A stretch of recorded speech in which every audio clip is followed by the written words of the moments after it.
Hey, what's up, Mr. Unignorable? Rob Tillman, you asked me to share the biggest key to me becoming unignorable, or being overlooked by everyone else. And I had a lot of that in my career and through my youth as a skater, as a up-and-coming, struggling skater, one that was very small, that posed a lot of challenges with trying to do tricks and things. And the thing that kind of got me over that hump was figuring out a technique more out of desperation than design, in that I learned how to launch into the air from empty swimming pools. That's what we used to skate. I learned how to launch into the air without grabbing my board.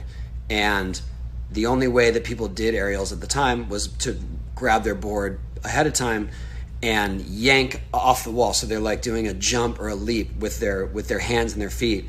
And I didn't have the strength to do that at any good height. So I learned how to actually use my feet only to ollie into the air and then grab it once I was in the air.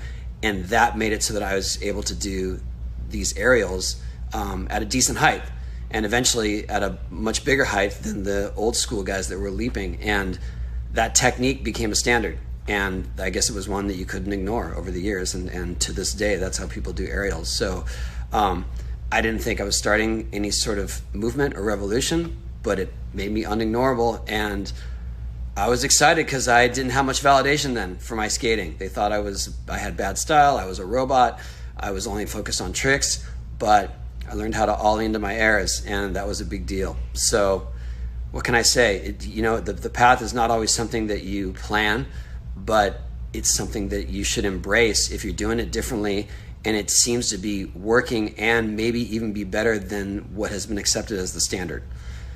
So believe in yourself and go with it and follow your passion.